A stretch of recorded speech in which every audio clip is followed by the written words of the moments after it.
Hi. In this next section, I would like to tell you a few words about AI, what even it is, and also introduce it from the position of you both as users and you as repo builders who will need to integrate it into your own repositories. So let us begin. So first, what even is AAI? It's a shortcut meaning authentication and authorization infrastructure. And if I try to put it in more human words, it means that it manages login and access rights across different organizations. You would want to use AAI because it makes things easier. You can just authenticate once via one of your identities. You don't have to remember like 30 passwords for 30 different services. Which brings me to the second reason: it's comfortable. And also, if you are the organization managing the access, it gives you more degree of control. Here is a practical example. Here you have a user, which is some real person in the real world, and they have a digital identity. They can have only one or many of them provided to them by, for example, their university, a library, or Google or Microsoft. And when they log in through their digital identity, they prove that they are really them, and then can use it to access either an academic library, a repository, or some machine in the lab. In NRP, practically, we use something called e-infra login to access all EOSC services, including the data repositories you will be building. It is mandatory for repositories to be connected to this infra AAI. And infra AI is part of EduID, which is part of EduGain. So access to, so it integrates like universities, institutes of the Academy of Sciences, libraries, and other institutions. EduGain is international, so this is very useful for like if you're building international repositories, or if you have a colleague, they don't need to have an ID from Czech institution to be able to log in. Now, here is a thing you may already know. This is the infra.cz user profile. This is the thing that you all probably used to connect to an NRP SharePoint. And this is your personal profile, where you can, from position of researcher, manage your user account, add different identities, remove them, and manage all the services. So this is from the user perspective. How to log in? If you come to an EOSC service, like, for example, some repository, you will see some of those logos. You click on them, and then a search bar appears. You search for your organization and log in the way you usually do, via Shibboleth, for example, for me, or some other way. You can also link your social identities, as was already mentioned. Like, for example, you can use GitHub or ORCID through this application, so you can use those if you find it more comfortable. Okay, and now we are getting to the technical part. Before I continue, I would also like to mention that if you build your repository on Invenio, you don't really have to care about this. Most of these stuff are already integrated and will be done for you via the infrastructure, via NRP. So, but for people who are maybe integrating an existing repository or building on a custom platform, these next steps will be important. So, another application, you can think of it as like other side of this one. This one is Perun Identity and Access Management.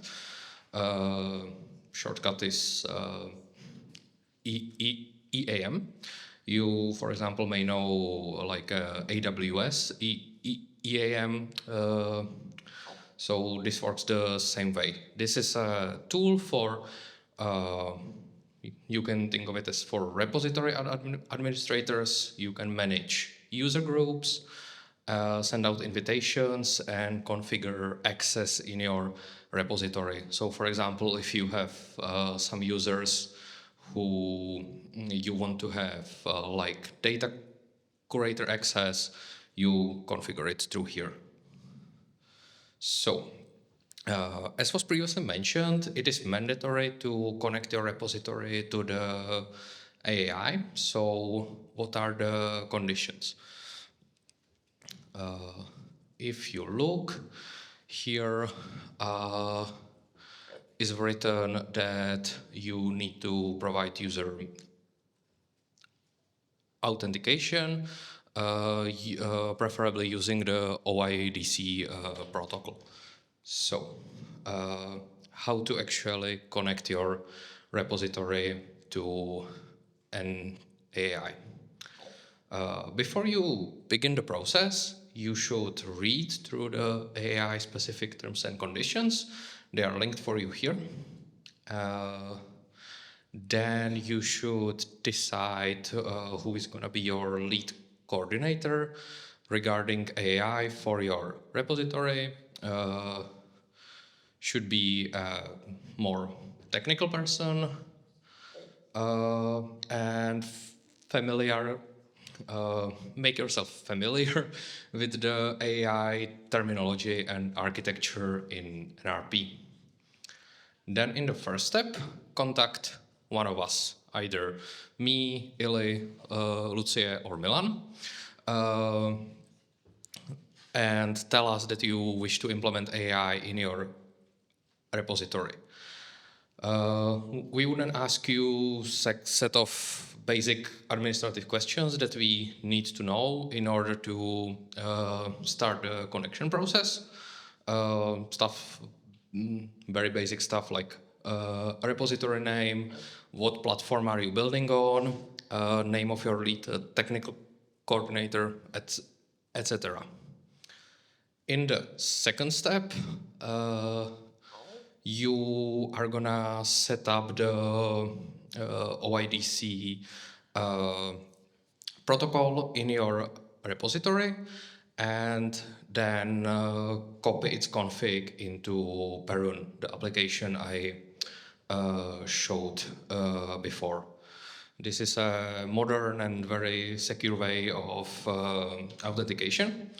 And yeah, first you're gonna do it in a test environment in order to make sure that everything works correctly and everything is safe. It's gonna be checked by someone from the Perun team, and then when you get a green light, you can move on to the next step, which is you need to give the AI team information about how you want to control access to the repository accounts. So, for example, what user groups are you going to have? Is it going to be people from just one institution or from a wide variety of people? And then together you will set up, you will set these groups up in Perun, give them access rights and test if everything works. And now you have everything set up, ready to be used. Your repository can go out into the world. And now I would like to give a word to my colleague about service support system. So yeah, basically now you have a repository, it's operating, everything is nice and dandy. No, there are going to be issues and you need to be prepared for that. So basically, if you are going to be using the NRP services, not only it is mandatory for you to set up the Infra AI login, you also need to provide your the end users with some sort of support. What that means, you basically need to set up a dedicated helpline where the users of the repository can write you if they have any sort of issue. It is completely up to you how you decide that the helpline is going to function. It can be an email, it can be a phone, it can be a contact formula, it can be a carrion pigeon. We really do not care, but CESNET can provide you with a request tracker system, which you will then operate from a demo on your own.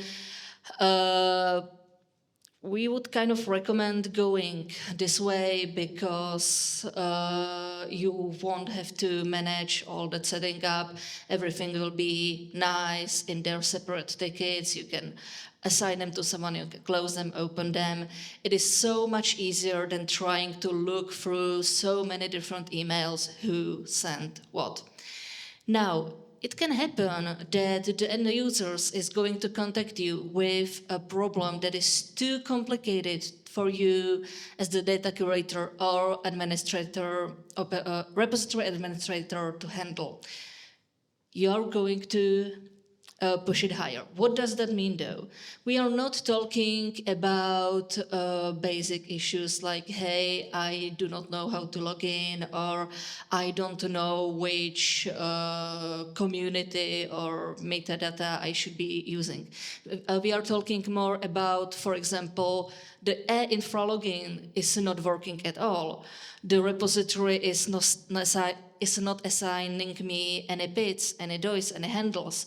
And you went and you checked your repository, you went into the system, you checked the code, and you're not finding any issue on your own, and the issue is coming from something that's connected to the NRP. If that happens, you can send it higher, which means that CESNET will be providing a central service desk where you will be able to turn with this sort of questions about issues with any of the additional NRP services. Basically what will happen that the service desk will send the question to dedicated experts that can then advise you with the problem, be it AI or, for example, legal licenses or something that will need the service of data stewards. The system right now is still work in progress. It's not finished yet, but they are working on it. But that doesn't mean that you cannot contact the people already.